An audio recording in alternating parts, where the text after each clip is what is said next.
Welcome to RPG Book Club LongCast, where we play a little bit of an excruciatingly long video game and talk about how it makes us feel. I am Sam Allman. Oh, I should go second this time. I'm Maddie Grace Webbin. I'm Elias Sailor Eli Warren. You're not Elias Sailor Eli Warren. But Bernard said he was never coming back, so it couldn't possibly be Bernard. It's Bernard again. Welcome, friend of the show, Bernard, back for yet again. Back for a while, I guess. Yeah, I fucking guess. Although Sam was, you weren't actually misspeaking, but this time around, as with actually most of our long casts, it's kind of one excruciatingly long video game, but it's also kind of four excruciatingly long video games. Yes. Depending on how you're counting. Yeah. And thank you, Bernard, for being told that you'll be doing this on Friday and then playing an excruciatingly long bit of a video game in 3 days to be ready for today. Excruciatingly long bit of an excruciating video game. Yeah. But I'm going to be dunking on this game a lot. I enjoyed it more than I'll let on. Honestly, I'm going to go ahead and say exact same. It's one of those games where it's like the opposite of Cabaret 1972. What I mean is almost every single thing about this game is bad, except it somehow has like a vibe to it and works and is fun, and I like it. Yeah. Whereas Cabaret 1972, you like every individual part, but overall you're like, eh.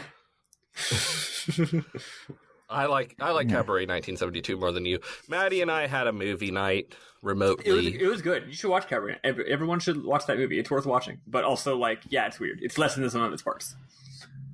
Yeah, I have no idea what it is, so I will have to have you guys tell me about it, but not today. It's a musical because it was Bernard. Of course it is. It's a good musical. It is a good musical.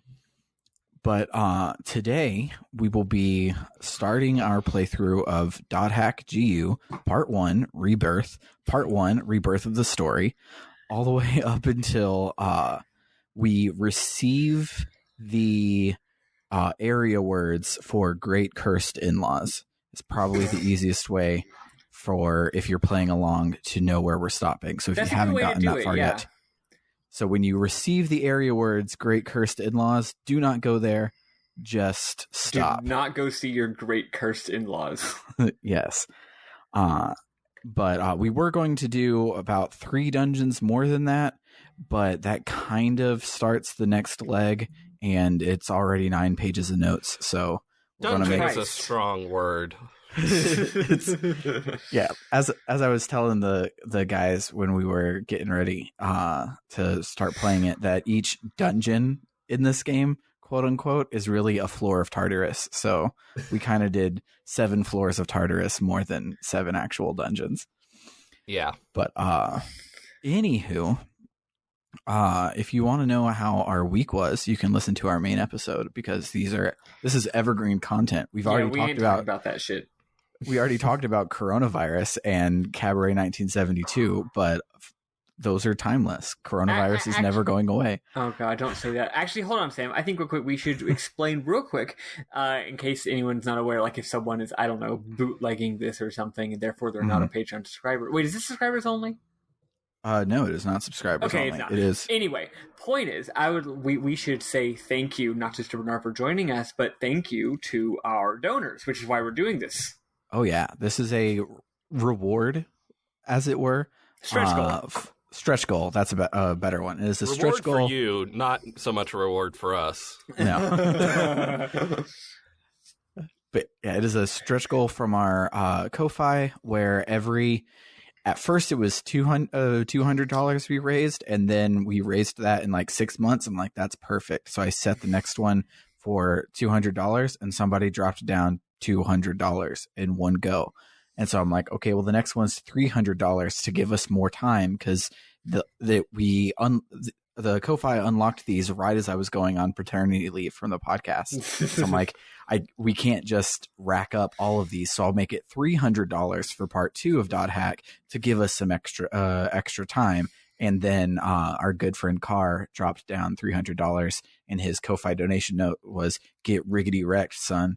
So we have two whole parts of .hack to catch up on. So it'll be lots of fun. Thank you so much to Carr for being so generous. Like, I can't even imagine spending like $300 on myself, and he spent like some $500 on us to listen to us talk about .hack. So. Yeah, and that, of course, and that obviously, paid for the games themselves, and is also, it's great. I mean, that's why we have the money, so that we could like afford to maybe buy a game that costs a little bit more money down the road. Like, I don't know, 4 copies of Panzer Dragoon Saga. That's a joke. That would be a lot more than $300. We're going to play through Magic Knight Rebirth on the Saturn, and we're going to get legit copies for all of us.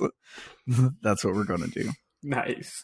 It's like a $300 loose game or something like that. I've changed my mind. This is now no longer RPG Book Club. This is Ronaldinho Soccer 64 Club. I don't even know what that is. Oh my god, look it up later. It's just a fucking bootleg. It's like a bootleg soccer game made in I think it's Brazil. It's a Brazilian bootleg in 64 soccer game. It's kind of a meme now, but I'll still like it rules, and I actually do want it.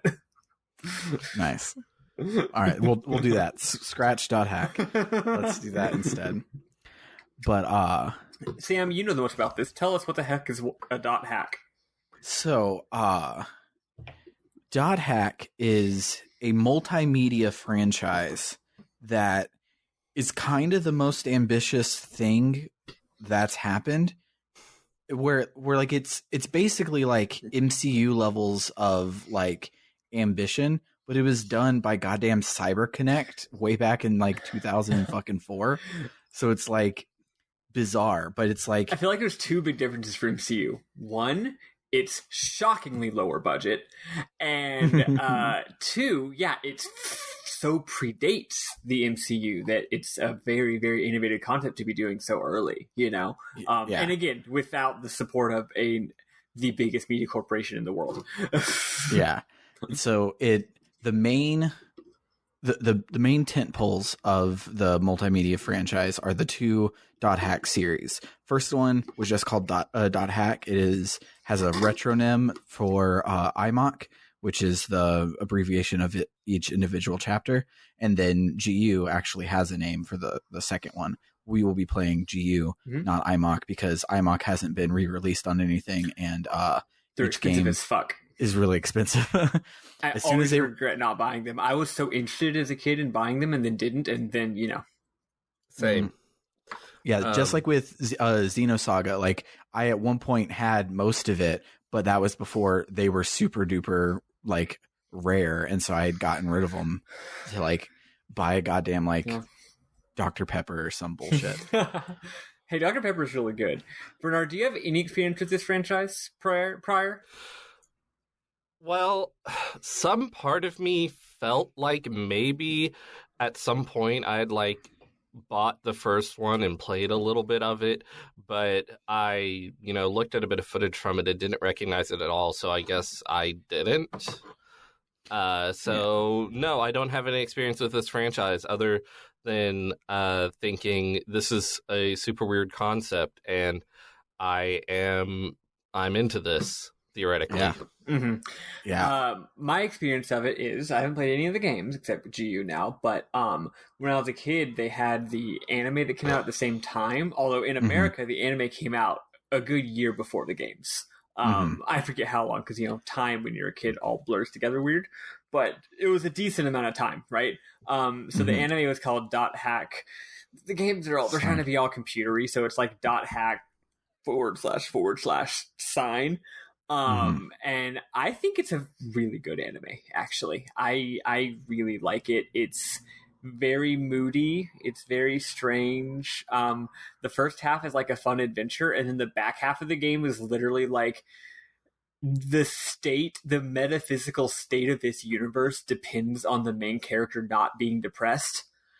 And that's very difficult. It's just a very weird concept. It's got amazing music by one Yuji Kajira, who, in a funny tie to what Sam was just saying, composed Xenosaga 2 and 3. She's a badass. She did not compose music for this game, but I feel like they're kind of imitating her style on purpose, so that's cool. Mm-hmm. What's the premise of this damn series? So, this series was Sword Art before it was cool. And better. And way better. Like I'm sorry, Sword Art is goddamn boring. SAO's garbage. It's trash. Yeah. I know that Matt's going to unsub because he loves it, but he is a weeaboo for isekai specifically, so that's why he likes it. But yeah, so you are all playing a video game, and weird shit starts happening in the video game, and it blurs the lines between like real world and video game in a cool ass way. And my favorite thing about it is, as much as possible, the thing that they are emulating is sitting in front of a screen and playing a video game.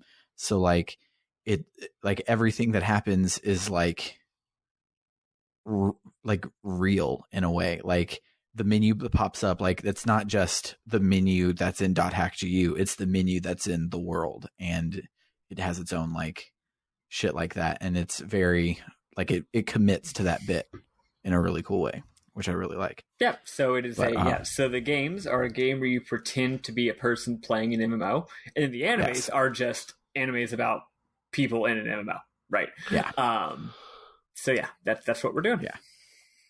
One thing I've got to wonder about is, it is very committed to the bit of everything you're seeing is within the world of an MMO, but like you will have stuff like a character is running away and they trip and fall, and I'm like, did the player drop the controller?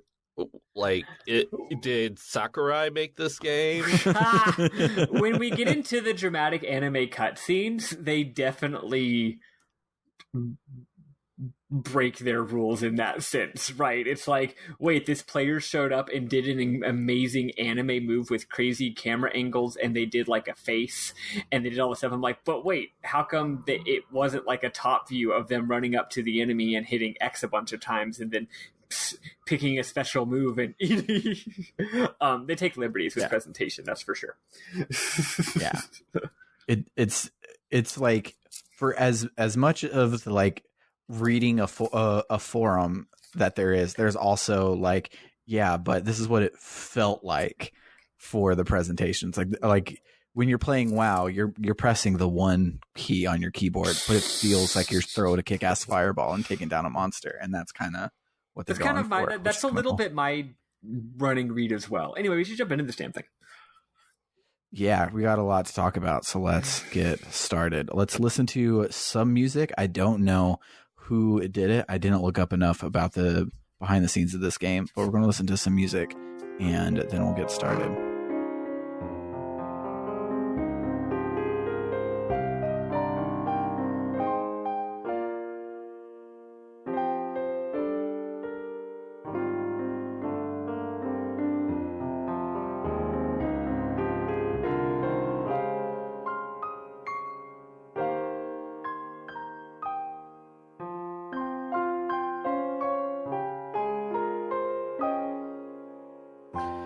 So right off the bat, there's a really cool video of Haseo creating his character, and it's just like such a vibe from that time period of media. Like the fake computers of the early thousands all looked like this, and I love the way it looks.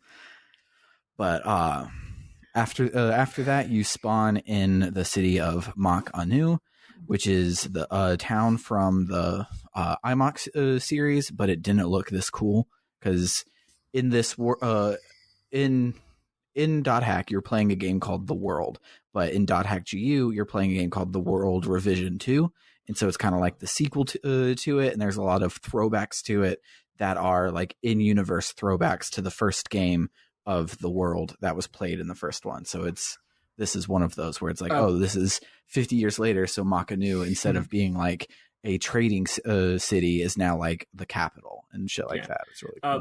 Point of clarification. Original .hack and GU were all on PS2, right? Yes. Okay, cool. Although this game, even looking at the footage of the old game, has so much better graphics than the original series. original .hack was like 2002, and so it was early PS2. GU was like 2006, so it was late PS2. I remember it being a very, very big gap. Cool, yeah. But you can you can tell this is a PS2 game, like absolutely. Just thought I'd clarify in case I was wrong. Yeah. So, when you spawn into the town, Haseo is like, wow, this place is so cool, because he's a noob. And two helpful PCs come up, and they're like, oh, hey, you must be a noob. Well, we're part of a guild that loves to help newbies, so let us show you around everything, and then we get our tutorial for the game. So they take us to the Courageous Engaging Daydream, where we have to gather 3 MacGuffins to open a door and get some sweet loot. But while we're asking, like, oh, well, why do we have to do this? The guy's like, it doesn't fucking matter. It's just lore. Like, no one plays MMOs for the lore. Who gives a shit? Just get the loot, man. And so you go to get the loot, but of course they're just griefers who lured us into the instance to gank us because they're mean. And so right before they finish Haseo off, they're like pwned by a dude with blue hair and anime glasses, and in like the coolest sort of way. After his name's Ovan, we figure out in just a second. He like knocks down the people that tried to kill us, and he reaches his hand to Haseo and is like, "Welcome to the world." And it's super duper cool. Which is his a recurring, he owned. FYI, that's a recurring phrase in the series. That's in the anime.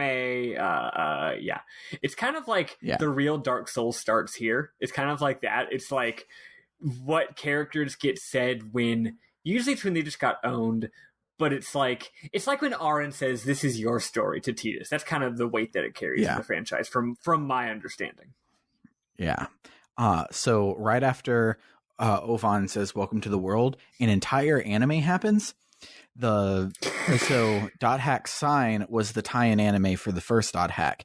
This game, its tie-in anime is called .hack Roots, and it is about Haseo playing the 8 months prior to the between the prologue and chapter 1 of this game. That makes so much sense. Haseo befriends Ovan. They join a guild, but a couple players in the guild pass away and stop playing, and it's kind of sad. And then Ovan disappears, and Shino, the healer for the guild, is killed by a PK, a player killer known as Tri-Edge.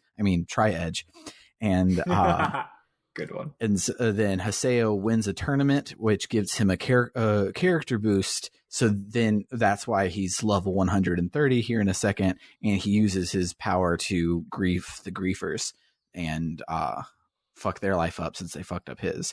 And because he thinks that Tri-Edge, as we find out in a second, is not a PK, but he thinks that he is. So he's trying to kill all the PKs so he can eventually find Tri-Edge and get revenge for Shino. When Tri-Edge PK'd Shino went into a coma in real life. Yeah. Yes. So I'm so glad you explained this, Sam, because I was definitely like, wait, it seemed like there was just a time skip where an entire plot arc happened that I missed. Yeah. That's exactly what happened. It turns out that's what happened. Wow, okay. Yeah. It's but if you're like, oh, I should play the prologue, then go watch the anime and then come back, don't actually do that, because the anime has a big ass spoiler for the second game, apparently. So I don't know what that spoiler is, but when I was reading up about it, everyone was like, it sounds like it goes here, but don't watch it here. Watch it at the end of the second game. Yeah, because I mean, they explain what happens. It's not like they actually don't explain it. It's just weird. It's just weird pacing structurally. Yeah. I mean, literally, all you need to know is Shino got dead and Ovan disappeared. Yeah. The end. Yeah, basically. and that he went from level 1 to being super powerful, and it's like he went through a whole character journey of becoming a badass, which is funny considering what's about to happen, but whatever. Yeah. So 8 months later, we're following 8 months later is what it 8 months says. later. Wait, is that really what it said? That's great. It says 8 months later, and then the subtitles say 8 months later. Nice. I love it. You love to see it. So 8 months later, we follow Haseo's Haseo hunting down some player killers, and everyone has heard of him as the legendary PKK because he's a player killer. And there's a really cool fight where he avenges the fuck out of a player, and he asks the PKs, "Do you know anything about Tri-Edge?" before the scene is over, and the girl is like, "Herobrine don't reel," and laughs at him, and he then kills her for her insolence, and it's real fucking cool. Was that a joke of some sort? What, the Herobrine don't reel? Yeah, I don't know what that is. That's a antique Minecraft reference. That's why What the fuck is Minecraft? Yeah, seriously. This is RPG Book Club. But, we only play games that are Japanese. That's not even true. That's not even a rule. So Herobrine is, so Minecraft hasn't always had multiplayer. Multiplayer was actually a fairly late addition into Minecraft. So playing Minecraft where there was never a chance that you would see another human being ever, people kept saying, "I saw somebody in my game with me," and all of those rumors became Herobrine. So of course they did. But Herobrine don't reel. So I get it. That's actually kind of cute, and I like it. Thank you for explaining. Yeah. Now, everybody go back in time and play Alpha Minecraft the last time it was good. Just kidding. No, that's not a joke. So one prologue and a cutscene later, we finally get to the title card of this game, but we're not even done with this intro yet. Like, you hit start game and you do your tutorial and you're like, okay, cool. And then you sit down for like an hour and a half to watch some cutscenes. It is some Metal Gear Solid level of long ass cutscene here at the beginning. Yeah, I'm a huge fan of the Metal Gear Solid series, and I say this as that this game has some fucking cutscenes in it. It to be really fair, does. they are not as good as Metal Gear Solid's cutscenes. I was about to say, at least even Metal at Gear all. Solid's cutscenes were directed by someone who's watched a movie. Yeah. Yeah. Luckily, these do. They eventually approach like a Twin Peaks: The Return-esque rhythm, where you're just chill with it being the way it is. I'm saying that they take forever because every character delivers their lines so fucking slow and with weird pauses that we'll talk about later. Yes, absolutely. You're just watching it like an hour of Dougie, basically. Bernard knows what I'm talking about. Yeah. So we see Haseo walking through Makanu, which is super duper beautiful. I really love the architecture in that town. But then we run into some player characters from Moontree that know of Haseo's Moontree is a guild. And they know of Haseo's reputation and mentioned how he's killed like over 100 player killers.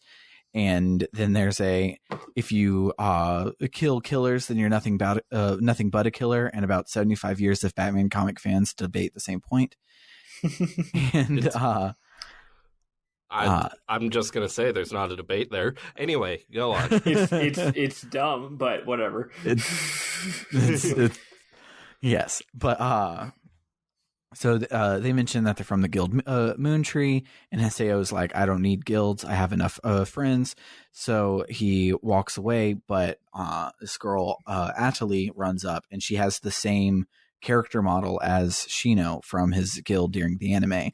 And he's like, what the fuck, Shino? And she's like, this is just like the base healer character. You're gonna see a bunch of people that look just like me. Like, this is an online game. It's not a real person. And dear listeners, rest assured, Haseo never comprehends this. Never at all. He brings it up all the time. It's like, wow, she looks just like her, but she's definitely not her. All the goddamn time. So the other guy that she's with, his name is Sakaki. They come up quite often. I giggle every time I say his name because I'm a child. But so Haseo gets a text from Ovan, and Ovan's like, follow me to a hidden forbidden waterfall to the cathedral there known as Colane. I don't fucking know. And none of the words, the lore of the world, A, is really fucking cool. B, comes from like North mythology, and Old Norse is not pronounceable. So I can't pronounce a single goddamn proper name in this whole game. It's Barclay 2, The Legend of Cuchulainn. Yes. R.I.P. But so when you get there, I don't remember who talks about it. Maybe Ovan, maybe Haseo just talks about it. I don't remember. But they're like, yeah, this is a really important place in the lore, but it's old content, so no one actually does anything here. We just kind of hang out. It's just like a meeting place in the game. And what's this? That should be in memorable moments. I'm going to skip that paragraph.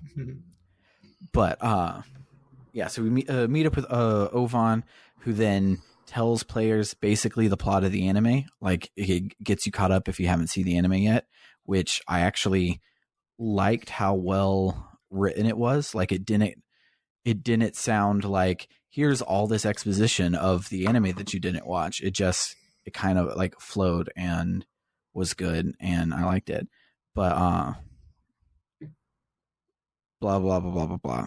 So Haseo is starting to demand answers about how he just up and disappeared when Shino died, and Ovan cuts him off and is like, well, do you want to know about Tri-Edge or don't you? Tri-Edge is not a normal PK. He's something weird. If Tri-Edge is killed, maybe Shino will come out of a coma. And Ovan has it on good authority that Tri-Edge is going to be back at the scene of the crime today, which is on hidden, forbidden, holy ground. I should say the MMO of the world is procedurally generated, and the way that it procedurally generates is based off of area words. So you pick three keywords, mash them all together, and that then is the seed to which your dungeon will be procedurally generated. Yeah. And so hidden, forbidden, holy ground is one specific area word, and it's the place where Shino was offed before. So they kind of diegetically make it make sense that everything is just gibberish nonsense. Yeah. Because it's like, it's just 3 random words, duh. Yeah. And it's great. You get some great little phrases that pop up. Like my Discord name is what even, I can't even remember it. Blurry obsessive slacker. That's it. That's one that we'll get to next week. But yeah, it's great. And hot nonsense. So Ovan says that he'll meet Haseo at Hidden Forbidden Holy Ground because they're the only ones strong enough to kill Tri-Edge. So Haseo runs off, and when he's there, he gets a flashback to being there with Shino, and they're talking about the World Revision 1 and how things are different in the 2 locations.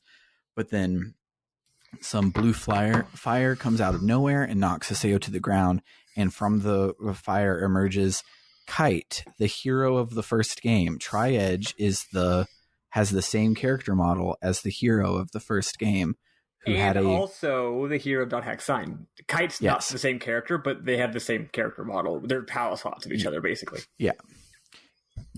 The one annoying thing about .hack is people didn't like the way that Haseo looked, and because he's the only main character that doesn't have the Kite skin.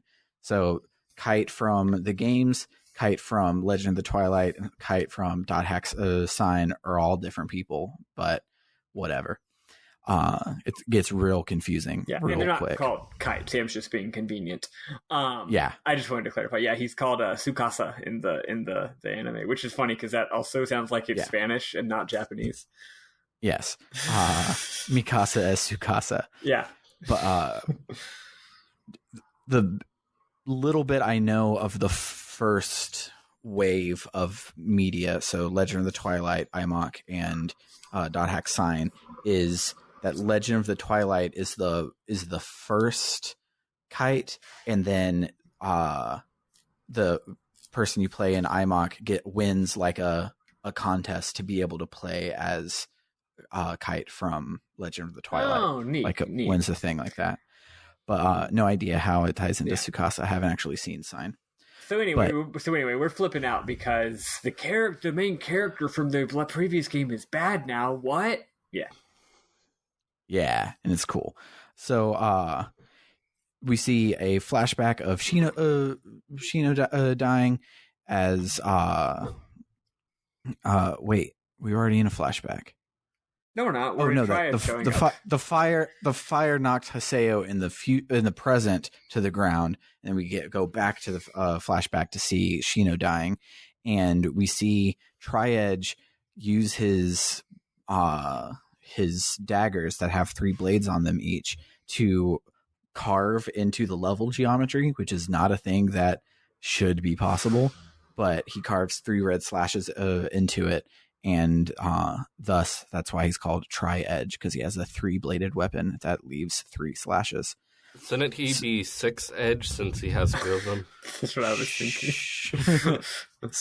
So Haseo goes. So Haseo goes on the all-out offensive against Hex-Edge, and Hex-Edge just Goku blocks him with one hand, and then Tri-Edge does something that if you've played the first game would be super familiar, because in the first game, Kite gets his power from some like magic lady bullshit where he can do a data drain, where he can, whatever monster you're fighting, you get him weak enough, then you can data drain him down to level 1 and finish him off like it's nothing. So this Kite does data drain, the same exact pose from the first game to Haseo, which then takes him down to level 1, as we find out here in a second, which is really fucking cool. So Haseo like turns into static and collapses to the ground, and he sees Ovan entering the cathedral, and then it fades to white. So Haseo gets booted to his desktop, and his computer had crashed, and then it also reformatted his computer and reset everything, and he's calm about it, and he's like, what the heck? What happened to all of my emails and everything I had downloaded? If my computer just fucking formatted itself when like my video game crashed, I would be throwing my computer across the fucking room. Also getting very mad at the people who make the game, because that is a huge security vulnerability in their game. Gigantic. And he's just like, what the fuck? Let me log back in. I would definitely be calling CyberConnect help desk, which Absolutely. the company that makes these games in real life is called CyberConnect 2. The company that makes the world in the game is called CyberConnect. Yes. Yeah, they're a sequel to their fake company. Also, yeah, okay, one recurring thing in this game is that if even 1% of the things that have happened in the history of the world happened in a game in real life, nobody would play the game anymore. Yeah, not even close. And also they'd like go to jail. It's like, oh yeah, there was a glitch in this game that made people like fall into comas and have to be hospitalized for years. Oh yeah, this game caused a fucking giant fire that burned down the entire company. Yeah, they lost everyone's old data. Yeah, also apparently there's just glitches where the people who made the game are like, we have no idea what this is. Like, but yeah, I mean, to be fair, if like 6 people who play World of Warcraft mysteriously went into a coma, and I don't think people would like put together the thing they have in common is that they play World of Warcraft. That's true. Because Also, I guess a lot of people play World of Warcraft. Also, I guess I shouldn't be judging fictional characters, saying it's unrealistic that fictional characters would stop doing something en masse because doing it is resulting people to die constantly on account of current events. Yes. So never mind. It's realistic. Yeah, I didn't want to do like current events, so these would be evergreen, but fuck it. So I accidentally dropped Scarlet's Nightlight today, so I had to, like, right before bedtime, I had to run over to Dollar Tree to buy her a new one, and there were people like tabling for some cause, just like hanging out in front of the Dollar Tree, didn't have a mask on, just like willingly trying to fucking talk to people.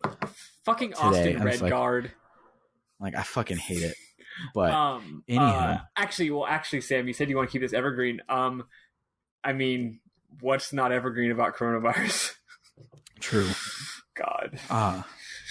So when you're booted back to your desktop, you then have the option to read a bunch of stuff and clear out your notifications or jump back into the game. And whichever of those you decide to do decides if you played for 12 hours this week or 3 hours this week. There is so much fucking lore and shit to read right here, and I love it. I don't think we need I don't think we need to go into all the lore, but I think we should tell people what the kinds of lore there are, just to paint a picture. I was like, oh, I'll check this out a bit. I'm sure there's just a little bit of stuff, but I read this article about how the entire government was moved online and shit. Which I'm sure is fine. Yeah, 10 years in the past, in the backstory of this game, I believe this is the story of IMOC, the entire internet broke and everything was terrible, and the economy collapsed and shit, but now we're moving the entire government online, so hopefully that won't happen again. I was like, oh, here's this little video about doll syndrome. Let's see what that is. It was 4 minutes and 20 seconds long. Nice. But it's a whole ass anime video about doll syndrome, which is apparently kids, elementary school kids who are playing online games are becoming lifeless dolls. Also, the guy who does that anime, I love that guy. What's that character's name? Salvador Ihara. Yes. What's his nickname? Don't remember. Well, because the anime is it's like something Jack. Anyway, he's great. I like him. He's terrible and sucks. Yeah, he's amazing. A terrible reporter. Yeah, so there's a whole lot of lore about the world. That sentence is loaded. There's a lot of lore about the backstory to the scenario in which the character who plays the Haseo lives. But then, so you finish all of that and you're like, wow, I just read for about 4 hours, and then you click onto the world, and then there's more that's background for the world, the video game, that goes for 4 more hours of reading. That was the precise there. Moment when I fucked it up. When I said fuck it, because here's the thing: you're on the menu of your computer, and the options are play the MMO, check your email, check the forums, check the news sites. I checked the news sites. I looked at every single thing on the news sites and was frankly fascinated by most of it. I looked at the forums and was much enjoying it. And I was like, cool. I did the news. I did the forums. And the forums were mostly about playing the game, right? And then I'm like, cool, time to actually play the game. I mean, I figured each option is one thing, right? But once you click play the game, you go to the launcher for the game, and there's a button you can click to go to the game's official website. And then that's where there's a stupid amount more lore. And that's when I was like, you know what? I'll do this later. Fuck it. I'm done. And there are 5, if I recall correctly, there are 5 forums that you access from your desktop, but also in the launcher, there's the official forum for the world. Oh my gosh. Which I didn't even bother to click on. It still got the exclamation point for me. It's I really like it. It's cool. And it's so much more than is remotely necessary. Oh yeah. It really is just committing to the bit of being a thing that exists, and it's really cool. Yeah, it's incredible. Also, I it does respect kind of explain the plot of like the previous .hack series. Like, it doesn't say this is the plot of the previous games, but I know that I know from just osmosis and just from context clues that at least some of the stuff that I learned about the backstory of this game is actually the stuff that happened in the last game. All the stuff about the world 1.0.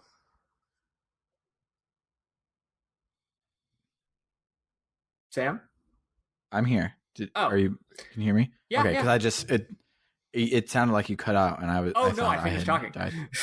Okay, but yeah. So one thing that's cool about all the forums and stuff is there's a lot of like noobs that are lost, and it's like, oh hey, in case you didn't read the instruction manual, here's how you do a thing. But then also there's people like, oh, I procedurally generated this place the other day that has a crap load of items that you can use, and you can get to it at, and then it gives you the area word that you can then go and log into the game and go and farm those items yourself. So it's like real in a way that like as real as it can be, where you're talking to a pre-written set of things. It honestly does feel very real, especially for me who's like a forum lurker most of the time. Like I'm interacting with this forum the same way I interact with the real forum, which is reading it. Yeah, 100%.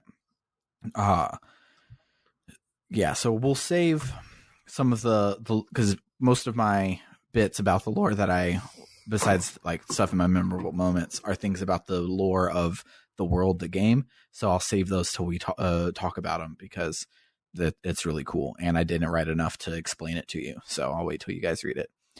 But only a little bit of this lore unlocks, like only a little bit more of it unlocks as we go through. So this huge first chunk will probably bring up stuff from it as it like becomes relevant. And but like we are trying to read it all and get like a full picture of this game, because that's what LongCast, the spirit of LongCast, is all about. But we're probably not going to just stop for 7 hours and talk about it right now. No. But so after 7 hours of reading, you log back into the world, and you're level 1 now. All of your equipment, experience, items, everything is gone. You don't have even your friends list. Like, you've been all the way reformatted back to the first time you ever logged in. And you're super confused and freaking out about that. But some players around you are talking about how this... talking about a dude that basically looks like Ovan, and you're like, shit, I have to go and find him. He was the one that told me welcome to the world and just like got me into this mess. He probably knows what's going on. So you rush off to find him, and before you can catch up to him, however, you see the PKs that you slaughtered like just a few minutes ago before the tri-edge everything, and they're talking about like, you know what? We should go and kill Haseo. It'll be great. Like, he should be our next conquest. That's what we're going to do. We're going to go kill Haseo. Everybody in favor say aye. And you're like, well, fuck that. And you run the opposite direction.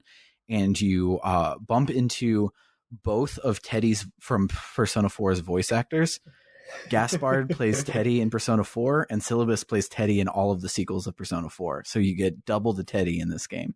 And it's wonderful. It's a lot. Oh my gosh, I didn't realize that. Like, Gaspard's voice is like the thing he's doing is very similar to Teddy. Yeah. So I recognized that and was like, oh, hey, Teddy. I didn't realize that Syllabus was also Teddy. Yeah, I didn't either, because I was going to write the joke. I'm like, oh, we run into Teddy and Spider-Man or whoever the fuck the other guy would be. So I was looking up what he did, and turns out that he also did Teddy, which I think is hilarious. But did you have something to say? No. I have a comment on the interesting qualities of this game's voice acting, but I'll save it for later. Yeah, I have a lot to talk about the interesting qualities of this game's voice acting. There's Captain Kirk got nothing on this game. But so we asked them if they had seen Ovan, but they don't understand us. All they see is that we have no experience, no achievements, no map unlock percentage, no anything. And they're like, oh, he's a noob that's just role-playing as Haseo. So let's take him on a tutorial dungeon again and they force you, the player, to sit through the tutorial again because it's been an hour since the last time you did the tutorial. You probably forgot. I actually did forget. They were like, too. They were like, do you know how to use the like the whatever move? And Haseo was like, yes, I know how to use the whatever move, you idiot. And I'm like, wait, actually, I don't know how to use the whatever move. I find it hilarious that Gaspard and Syllabus are like, oh, this poor noob, let's help out this noob. And then when they actually join your party, you see that they're level 3 and 4. Right? By the end of the dungeon, because of level, XP curve scaling, like, you're only a level under them. Although it does remind me, like, I connected with this game a lot because the only MMO I've ever spent a significant amount of time in is Kingdom of Loathing. And in Kingdom of Loathing, there's a noob chat, and a lot of not noobs hang out in the noob chat to help out the noobs. And that was my favorite thing about that game, right? Mm-hmm. And yeah, you only have to be a few levels higher than, like, it's probably like they were probably noobs a few days ago and they just haven't left the noob chat because it's fun. Right. Mm-hmm. But yeah, I found that relatable. It was cute. Yeah. Excuse me. So they say that they're members of the guild called Canard, which is a noob supporting guild. That's so cute. They want to help Haseo, who I'm not sure why, but he goes along with this retutorializing. They're just like, hey, instead of him like, I have to go find Ovan. I know how to play this game. You don't have to tutorialize me. They're like, oh, since you're a noob, just come with us to blah, blah, blah. And he's like, no, okay. I think he's like, I need levels anyway, and I need items. So I read it as he's probably like, it'll be easier to level up with a party. Here's a party. Yeah, because he does talk a lot about like, fuck, I gotta be not level 1 anymore. This sucks. Mm-hmm. He's like really annoyed. Yeah. So then you go through what's basically a shot-for-shot remake of your first tutorial.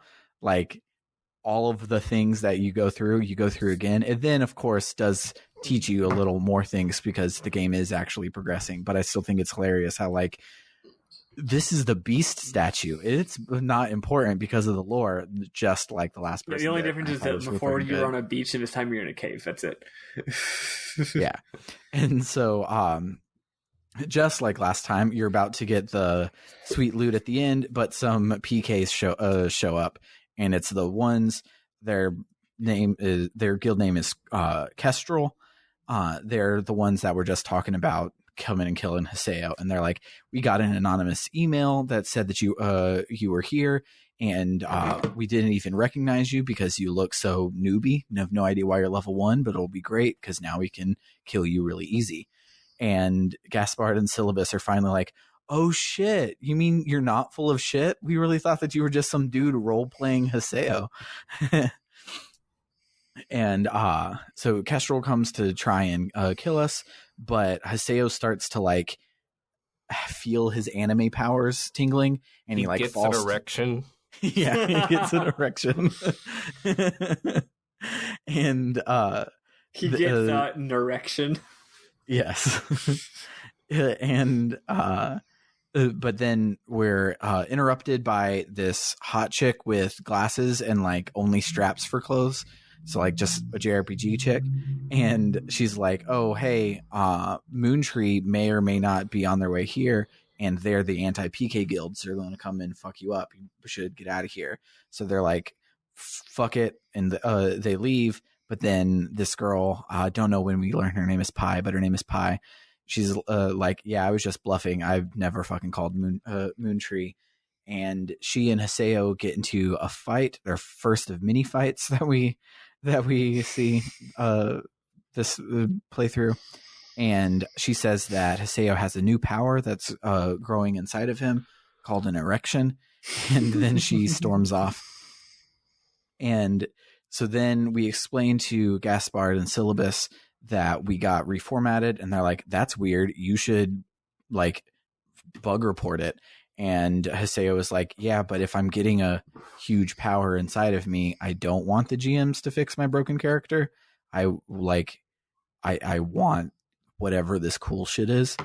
And so Haseo decides to stay level 4 or whatever we are now and just try and roll with the punches. So we go back to town, and Canard, which is the my shorthand for Gaspard and Syllabus, they ask us if we're going to go talk to Moontree, and Haseo was like, man, Moontree fucking sucks. Every person I've ever met from Moontree is fucking ugly, and they're dumb, and I hate everything about them. And of course, right behind him is Atali, who goes off on Haseo about her morals, of how she's like, no, the world could be a happy place if we all just work together, and I just want to help people, and you're actually the asshole. And she's a giant fucking nerd. She like Animal Crossing is out at this point, both in fiction and in the real world. Play that. Here's the thing about this girl.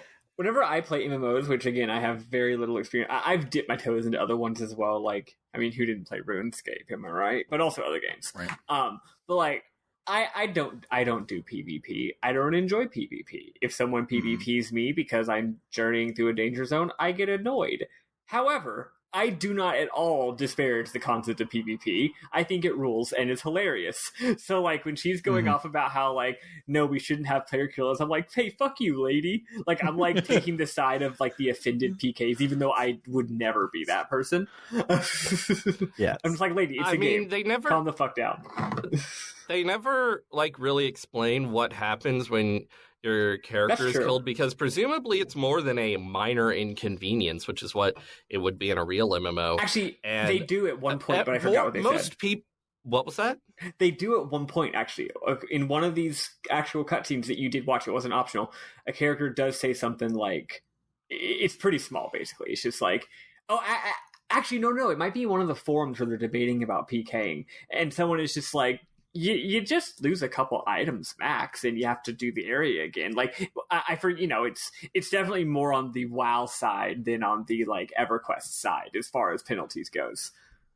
Mm-hmm. And there is a chance you'll go into a coma, but most people don't know that. Yeah, but there's also a chance that you'll get an amazing new power inside you. Yeah. So Atali vows to prove to us that the world is a magical place, and she gives us her member address so that we can invite her to a party later, so she can explain what Moontree is and what they're all about, and so that she can continue to be our friend and spend her emotional energy on us, no matter how much we abuse her. Yep. Yeah, we just suck and we don't like her, and she's like, for some reason you're you of all the people in this game, I'm gonna follow you around like goddamn Misty, except you don't even have my bike. Haseo's the fucking worst. Yeah. I'm gonna comment on that later. he gets way better, because the Let's Play that I was using as a refresher for my notes, a common thing was like, God, I hate Haseo in part one. I can't wait until he's not a dick anymore. So apparently he gets better, but not yet at all. Zero character growth this entire first section. And so Atali gets a message from Sakaki, so she logs out, and Haseo was like, wow, she really isn't Shino, even though she looks just like her. And it's dumb. Then we do a real pointless quest that fucking rules. And no, this one doesn't rule. This one's really pointless. The next pointless one rules. So it's a pointless quest that teaches us how to do in-game quests and how to get to teaches us about chim-chims, which are basically, they're like prinnies or surf bots, where they're like technically cute, but your reaction to them should not be to protect them. It should be to kick their ass. And that's a thing in this game. And you spend a whole dungeon figuring out about it. You literally kick them. Them. I will say, mechanically, and as far as what you have to do all of the time, is dumb and annoying. It's like, yeah, it's just a dumb fetch quest. The actual mechanisms of how they move and how you get them is pretty fun. Actually, they kind of like bounce around all over the place, and you just kind of crash into them, and then they turn into shiny thingies. Like, it's a lot more than like walking up to a shiny thing and hitting X. Weirdly enjoyable physicality to them. Yeah, I enjoyed doing this quest, and I will probably do a majority of the side quests where I go and get to kick these guys in the game. It's just like out of left field and not overall important. And watch here in like 15 of these episodes, we're like, and that's why Chim Chim saved the whole world. And they'll be completely important because we're talking shit about them right now. It's gonna be like the 101 Dalmatians and fucking Kingdom Hearts. You have to get all of them, even though there's an infinite number of them. Yes. But later we log out and get an email from Atali, who asked us to come with her to Submissive Tragedies 1000 Oaks.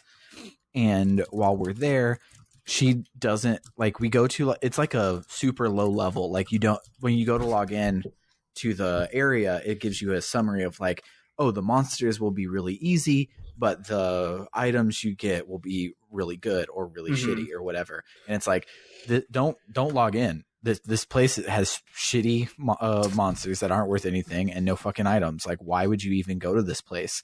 And when she's there, she just wants to like look at the moon and look at the flowers and look at all of the She's shit. Like, this is my favorite area. It's just like, you suck, lady. You're not cool at all. She's a fucking nerd. I love her. Go play Nobi Boy. You'll love it. It's great. Yeah. So we make our way to the beast statue eventually, and we get the loot, whatever counts as loot in this low ass place. But as we're leaving, Atali hears a sound, and she's like, that's weird. I've never heard a sound like this in the game before. Let's go see what it is. So we run outside, and the beast temple has been marked by Tri-Edge with his triangle mark. And we're like, what the fuck? And then we get like, our characters get sucked towards it, and we get loaded into, quote, the dead world of Indiglut Lug, which, if you read the lore, is a place mentioned in the lore of the world, which is really cool. Like, it's not a place marked by area words. It's a place that's like from the lore, which is kind of cool. But in the lore, the Lord of the Dead was prevented from assaulting the world of the living when a white tree was planted to block its path. And the first thing you see when you get in there is a huge white tree, which is pretty cool and made me happy that I read a shitload of lore about it. But there's a dude hanging out under the tree who's like playing with a weird floaty orb of darkness, which I don't know what buttons you press on the controller to like lounge on a tree and play with a weird floaty orb of darkness. But Atali says that the sound that she was hearing is coming from this dude. So she runs to go and see who he is. But from behind us, someone shouts like, "Don't, it's dangerous." So the black goopy stuff turns into like a giant angry Madoka from all the Clamp series. And Atali faints, like her character faints. And also we find out her player faints, which is weird. But then this dude with a kick-ass ponytail named Kun runs in, and then he gets magic JRPG tattoos and summons a persona. And it's this really fucking cool looking fight scene. And after the fight, Atali wakes up and says that she fainted in real life and she doesn't remember what just happened, which is weird. And then the new guy, whose name is Kun, says that he's a game master for CC Corp, and he came to this area to fix a bug report. And we're like, what kind of fucking bug knocks somebody out in real life? This is not real. What the fuck is going on? And we demand to know what the weird persona thing was. And Kun is like, oh, if you can see it, that means you must be able to summon one. So you should come back to the CC Corp's at home, and maybe you'll learn something about Tri-Edge when you come. And Haseo, like a little I don't bitch. know what, like a little bitch. It's just like, oh my God, some info about Tri-Edge. I'm on it. I'll go and do whatever I hate doing just so I can find shit out about Tri-Edge. I will set my PS3 to do folding at home when it's not being played. So we make our way over to the at home for you. Love it. we make our way over to the at-home building where which is like the guild hall for everyone. It's like everyone has the same building, but you get to it and you select the guild hall you actually want to go to. And Kuhn gives us a guest key for a guild named Ravens at home. And when we go in, we run into Pi, the glasses and straps girl from earlier. Her and Haseo go at it again, and she mentions that we're a chosen one and that Master Yata wants to speak with us. Yata is super cool looking. He's like floating on a giant like throne made out of light in some fucking dark cave in the guild hall, which if I'm playing an MMO, that's what I want to do. I just want to sit. He's really cool. He's the coolest looking character thus far, by far. He's also got a deep voice, kind of like what's his ass? Ovan. Oval, yes. Yes. And he's like, there's been a development in the world that defies all system parameters, and it's been manifesting in weird phenomenons such as reformatting of character data and tri-edge and people going into fucking comas. And he refers to these phenomenon as ADA, which stands for artificially intelligent data anomalies. And Yada says that Raven, the guild, go after the ADA to keep it out of the average player's perception, but it's becoming more and more prevalent. And like people are going into comas now, so it's kind of a really big deal. So we need your help because you are an epitaph user, and there's a lot of goddamn fucking proper nouns in this fucking game. There's so many. Epitaph users use avatars. They're not called avatar users. They're called epitaph users. Yep. Yeah, I don't know. Maybe avatar is the thing, but epitaph is more of an abstract concept. Who knows? Epitaph of Twilight. Maybe the epitaph is the JRPG tattoos and the avatar is the persona. I don't know. It doesn't goddamn make sense. But who fucking cares? It's just the lore. Yeah. It's just the lore. And so he says that they use the epitaphs to take care of the Ada. And he also says that Haseo's character was specifically created by CC Corp. And I don't understand the logistics of that at all. Like, we watched Haseo make his character. I can't even like think of like I worked for 4 years on an MMO. Like, I know how they work, and I have no idea how I would like coordinate the creation of somebody else's character to do anything special. It's fucking weird. No, Sam. It's basically the Catholic concept of ensoulment, where when a baby is in a womb, okay, it's being born naturally, but at a certain point in the gestation process, it acquires a soul supernaturally. It's not a natural development. The Lord, the good Lord above, gives the creature a soul. Now, the fact that ensoulment happens at some point during pregnancy is, of course, why Catholics oppose abortion. And they got all this weird stuff about ensoulment. But it's an interesting concept. It's like, where does the soul come from? It's got to come from somewhere. Anyway, point is, Haseo was making a character, yes, but maybe CC Corp just kind of had to hit a button that was like, okay, this guy's the one. Like, you know, like there's like chosen one code, right, that they make, and it goes into a character that someone else is already making, right? So they imbue it with this the one power. And why did they pick Haseo? Well, maybe it was just random, right? As Haseo actually says in this scene, which is really funny, he's like, this better not just be some kind of weird event. Which I thought of that during the scene. I was like, wait, what if all of this is just like the latest, like, what's even the MMO word for that? Just like the latest, like you know, game event that's going to be the new fun thing. Yeah, it's the new WoW holiday. yeah, it's the new. Maybe it's like an ARG kind of thing. And it's just all part of the game. Yeah. So, there's eggs everywhere now. Yes. God damn it. So, Haseo was like, well, if I'm a so-called epitaph user, how the fuck do I use an epitaph? And Yada is like, well, you must awaken, so I'm going to send you with Pi and Kun to go and awaken your epitaph. And so we go out to talk to them, and they're like, Raven is just a front for GU, which is our true secret club, because guilds are already secret. Why do you need a secret club inside of your secret club? It's just so there can be more fucking proper nouns to highlight yellow in the subtitles.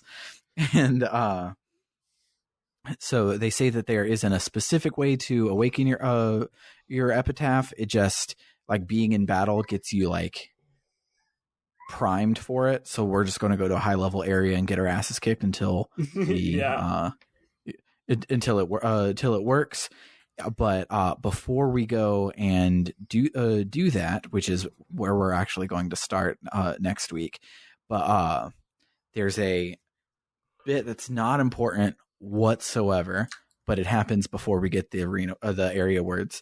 Is we get to run the guild shop for Kennard, and there's and mostly all we get is backstory that Kun used to be in Kennard, and then there's a whole bunch of great character moments for, like, Gaspard and Syllabus and Atali, and then we meet this girl who shows up again later, who shares a character with her older sister. So every time we see her, we're just like, oh, hey, wait, are you the person we like or the person we hate? Because y'all share a character. And it's some cute shit, but that's where we're going to stop it for the day, is because we get an email that says come to Great Cursed In-Laws, and we don't go and do that. But yeah, that's where we stop, including that little scene is kind of anticlimactic, but I wanted to touch on it because it was characterful and might have some memorable moments in it. I didn't say any memorable moments from that part, but I actually really loved that scene. At first, I thought it was really annoying and boring, but as it developed further, ironically, the more it went on, and was I thought it was just a dumb side quest they were making me do to pad out the fucking game. But once it became an actual fucking scene with all this shit happening, I was like, oh, this is just like, you know how sometimes like, we always talk about how a game is like, the games can be like animes sometimes, like structurally, but, you know, sometimes in an anime, there's the episode where it's funny and nothing happens that's important to the plot because the characters are having a good time. It's like a comedy episode, right? Where Tsukasa helps his friend start a shop, you know? Yeah. And that's what this reminded me of. I really, really found this scene quite endearing, and by the end of it, I didn't think that those characters sucked ass anymore. Because I definitely thought they sucked ass completely. It was like, I hope that they are not like true party characters for the rest of the game, and this is just like a stepping stone. But after this scene, and then the next scene with where we become Guildmaster, which after that is when I just completely fell in love with them, even though they have bad voices. Unexpected surprise, that scene, for sure. What did you think, Bernard? Did you think it was an unexpected surprise, or did you think it was stupid and annoying? I really liked Bo. He's a sweetheart. He's me when I was his age. Yeah, I love it. What's their character's name? Bo's the younger brother, the person who shares a character with his older twin sister Saku. Yes. Refers to her as both his older sister and his twin sister. I guess she's sense. Like 2 seconds older. I don't know. Yeah, and when you're twins, you lord those 2 seconds over your this twin, person is playing online and making shit up and can't keep their story straight. Yeah, you really think someone would do that? Just go online and lie? But yeah, let's listen to some more music from this game and then talk about our memorable moments and wrap up our first episode of LongCast.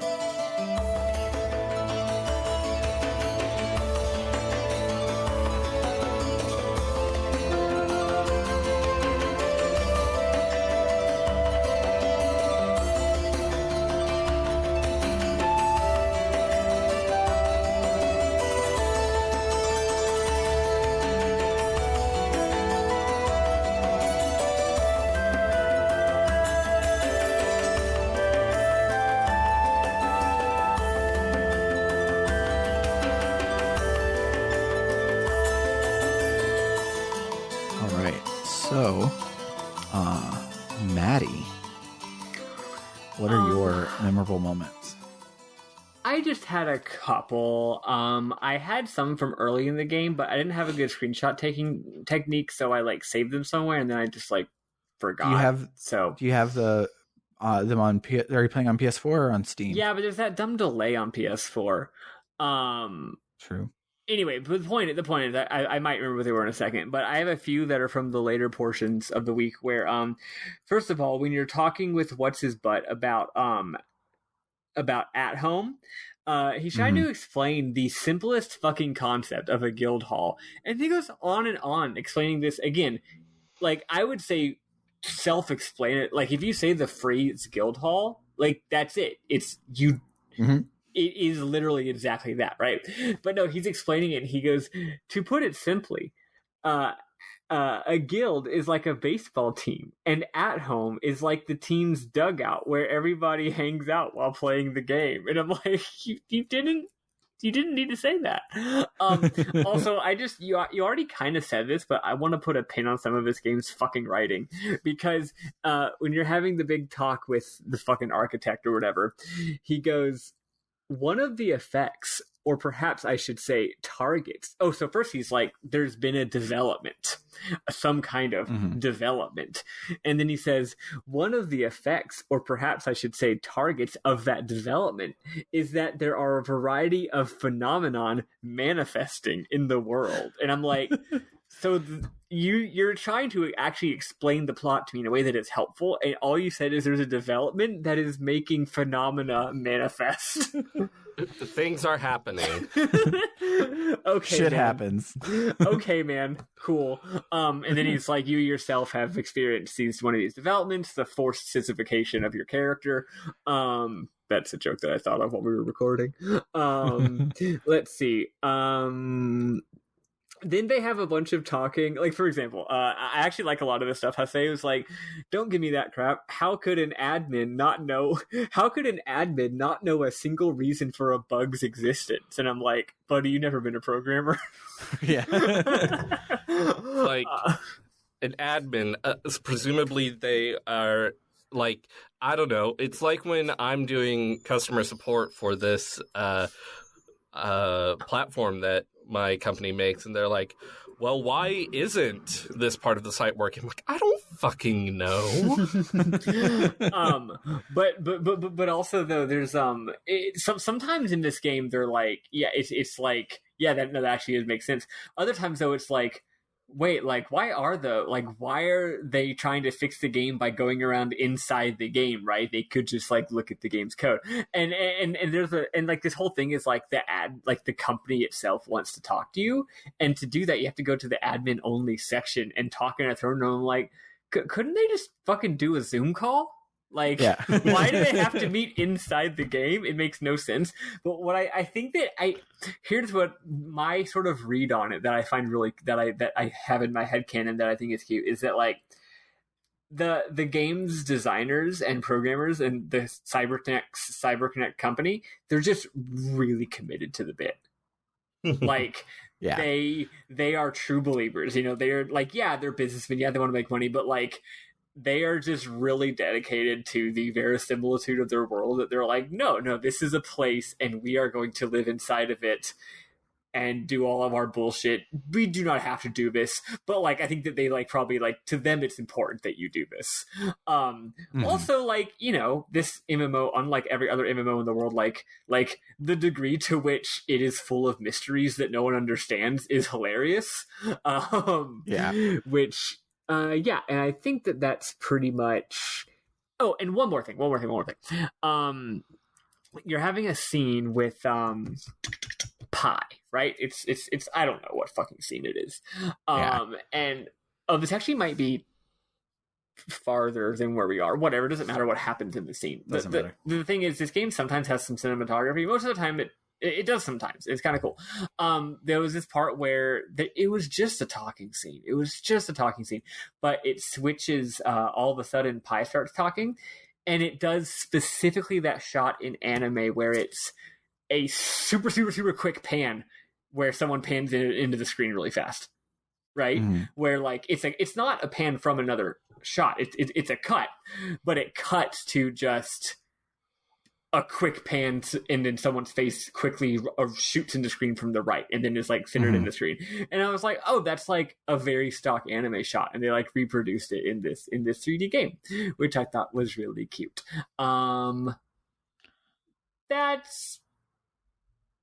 basically it. That's basically it for me.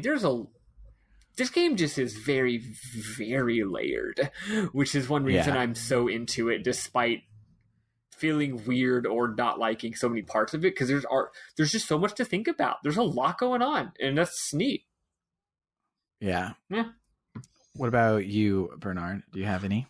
Yes, I love the music. It's by Chikayo Fukuda, who, as far as I can tell, they pretty much have just done music for CyberConnect 2 games, which are basically just .hack, Asura's Wrath, and a whole bunch of Naruto shit. Oh, they made Asura's Wrath? Huh, neat. Yeah. Apparently that game's good. It's one I've been wanting to play. I haven't played it, but it looks cool as hell. I really enjoy the music. It's very much just like dopey fantasy stuff, because the game takes place within a dopey fantasy game. But it's really nice, and I really enjoy it. And I was surprised by it. Another thing I really like is when Hiseo is first meeting Gaspard in Syllabus. Gaspard is like, here's our member addresses. A member address is like a short email address that you use to blah, blah, blah, blah, blah. And like while he's talking, overlaid above his dialogue is Hiseo just spacing out, thinking about something else. Yeah, good. I really liked that part. It's so good. Also, there was I did look at the forums a little bit. I really did not dig into stuff very much, but I did look at the forums a little bit. There was a forum post about the minimap disappearing, and I enjoy that because that was a problem I actually had in the game. And also, it was a problem that I had in Final Fantasy VII Remake, which I was playing recently, and I had to ask Maddie, after X happened, did the compass go away for you? Because I can't find things anymore. And she helped me. It's funny. Press L2 if that happens to you in Final Fantasy VII Remake. It's so funny. And I'm not trying to dunk on you at all, Bernard, because I've made the same mistake in games. It's funny how long you can go playing a game without hitting all the buttons on the controller. Because, like, it's not like it's buried in a menu. Like, you just push one of the buttons on the controller. Make the minimap appear. But like I've played other games before where it's just like, wait a second, I just realized I've been playing this game for 3 hours and I never even thought to hit the circle button. And then I hit it and I'm like, you can jump in this game? Or just, something like that, right? It's funny that can happen in video games. Yeah. I love it.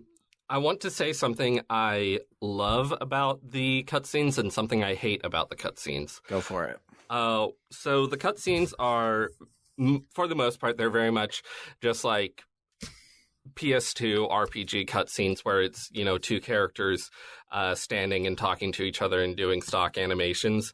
But then, of course, it has like FMV scenes where characters are doing much more elaborate stuff and like having more facial expressions and stuff. What I think is really cool is that they seamlessly transition between the regular scenes and the FMV scenes. Like, it'll just be like Hiseo is saying something, then Adelie says something, and then when it cuts back to Hiseo, he has a dramatic line, so it's a like a close-up of the FMV, and he says the dramatic line with a actual facial expression. Yes, that really shocked me too. I just think it's really well executed. Yeah. What I hate about the cutscenes is that characters' mouths don't move, and it just feels really weird, and it didn't stop being weird over the, 4 hours I played this game. And I can't believe I'm, longing for Kingdom Hearts 1-ass mouth flaps. Funny enough, I really like the mouth not moving, because to me, that's the part that is, actually what this pretend MMO looks like. Whereas I would agree, except they move in the FMV cutscenes. Because those are the ones that the MMO feels like. Yeah, well, I just see those as, I mean, those are just, what do you call it? It's just obviously just exaggeration and elaboration, but it is. I can see that objectively it's weird, but personally, I don't know. I thought it was cool. Yeah. Okay, but okay. So, no, go on. You go.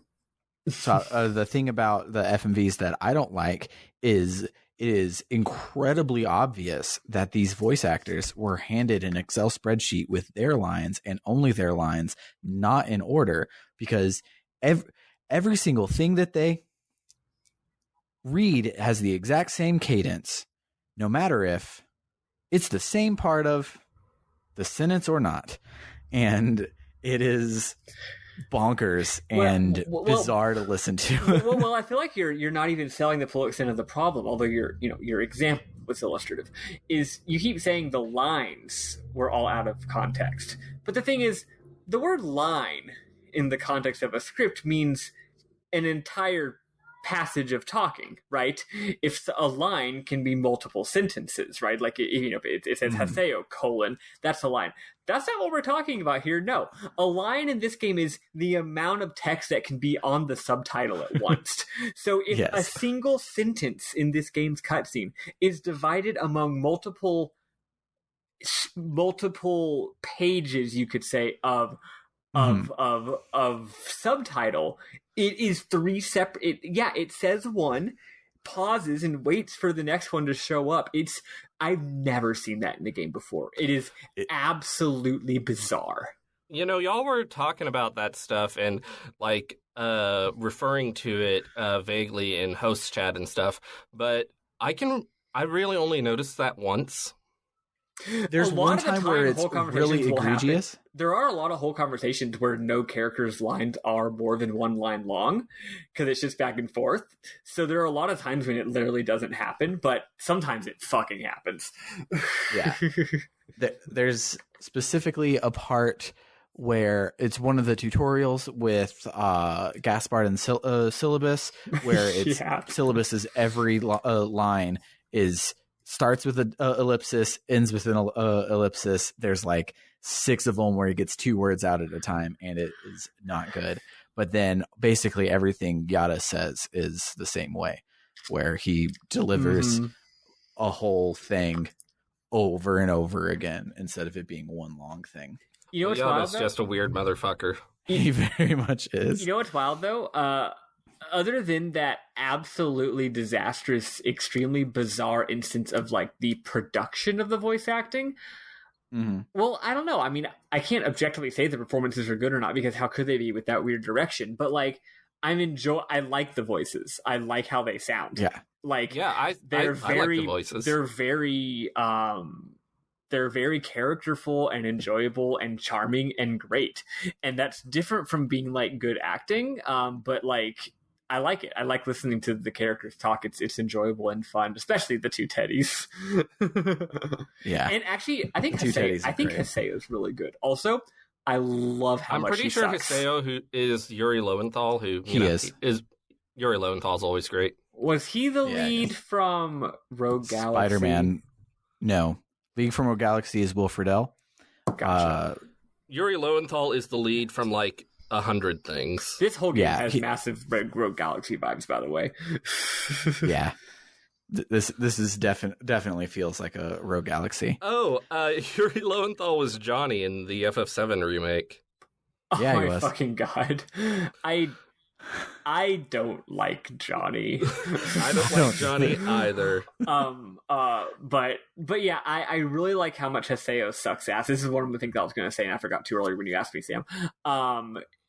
Like, I'm sure he'll have an arc later, but it's just like, no, this is an MMO player. He was a really high level character. His primary motivation is revenge against people who fucked him up.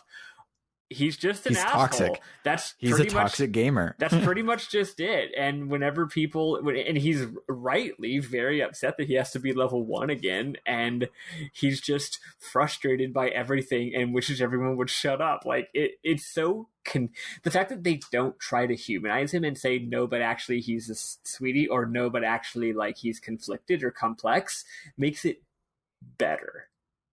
Mm-hmm. He is just Bernie bro to me.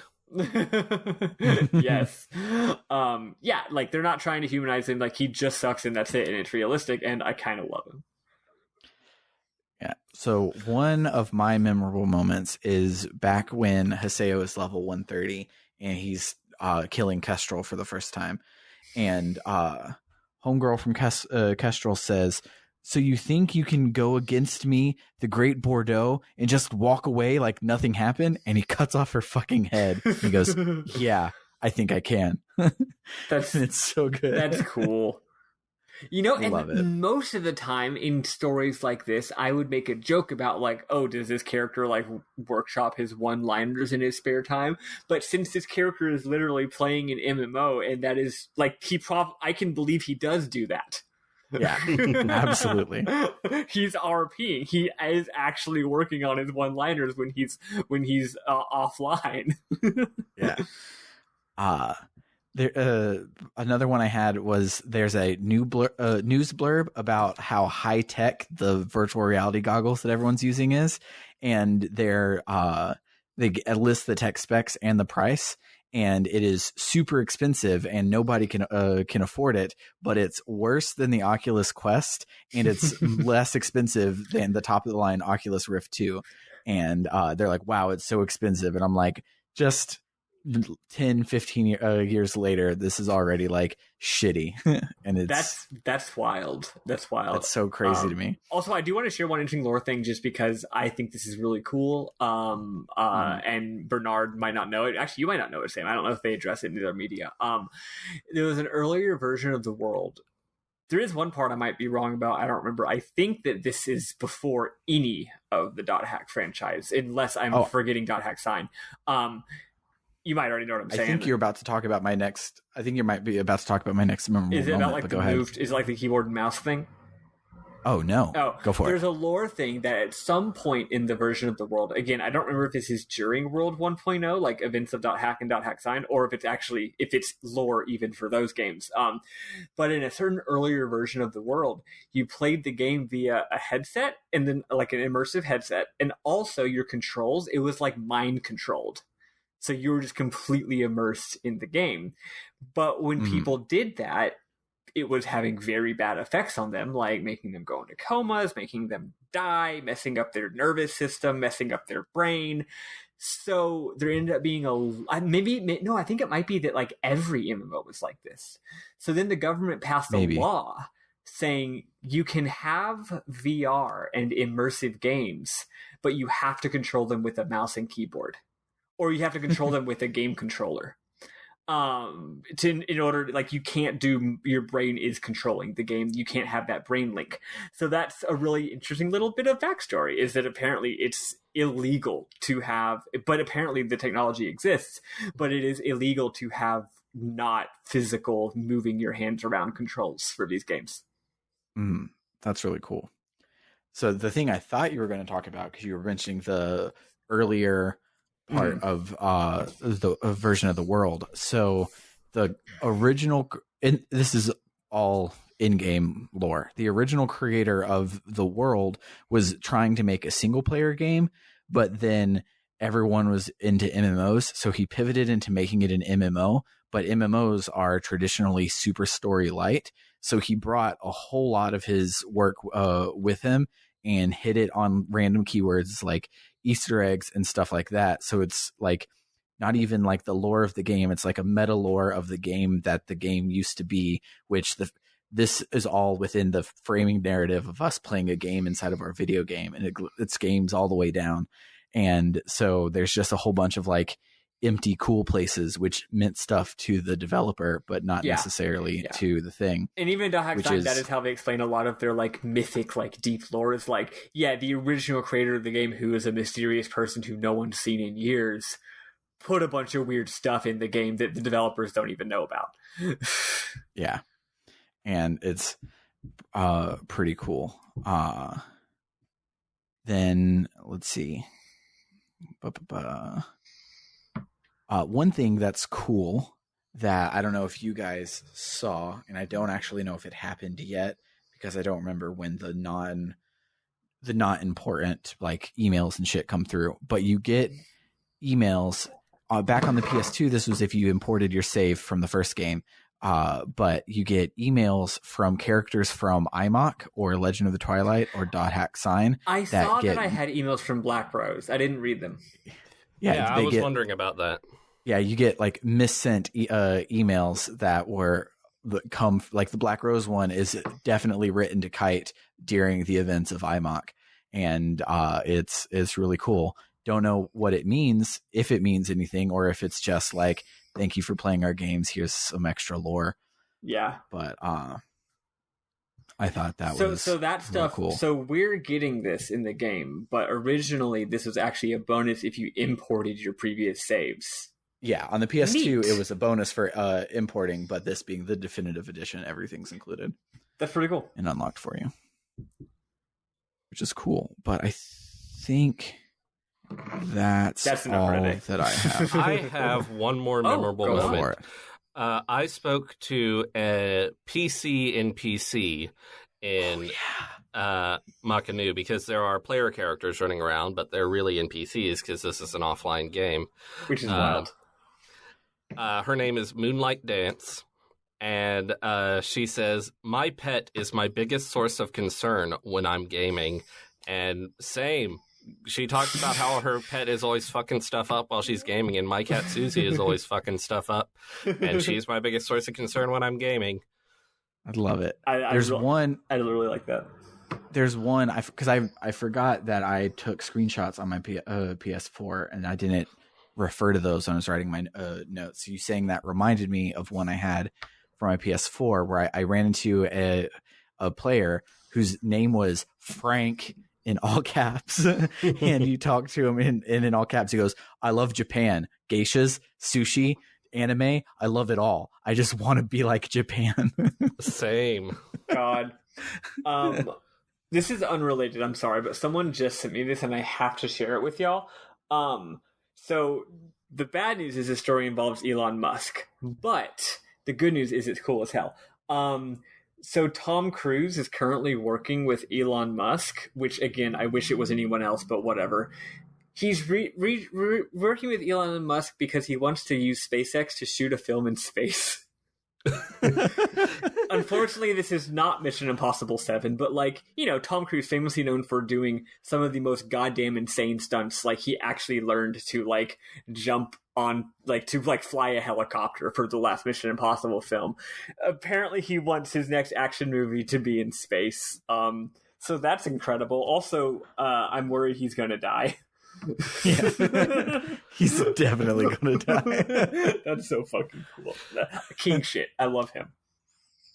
I love the fact that there might be a movie where people are being very serious and having cool fights and stuff, but their hair is just standing up the whole time because there's no gravity. Their hair is just going everywhere. They'll have to use so much fucking. They're gonna have JRPG level hairspray, like solid unmoving hair. I love it.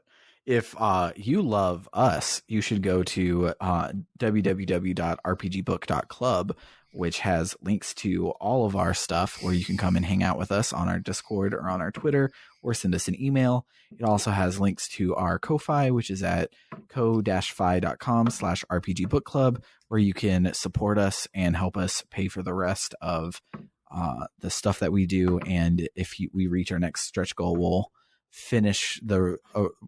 So we already have 2 parts of .hack.gu paid for. So we need the third part, and then there is a 4th part. I don't know how much of it counts because it was added for the HD collection. So I don't know if that'll be tacked onto the end of part 3 or if that'll be its own next thing. I don't know. I'll have to talk to Francesco because he just beat it, so he'll know. But if you want us to finish this game, you can go and support us at co-fi.com/RPG Book Club. But for RPG Book Club, I have been Sam Allman. I've been Maddie Grace Webben. And I have been Bernard Hauk. And if you want more of me and Maddie, and this week only, Sam, you should listen to my and Maddie's podcast, Have You Played Resident Evil? Yeah, plug Hell that yeah. shit. Thank It's you for not remembering about to plug Resident Evil. things. Yeah, it's about whether or not I played Resident Evil. Which, if you want to know what the answer to that is, you have to listen. Yeah. Bye. Bye, everybody. Bye, friends.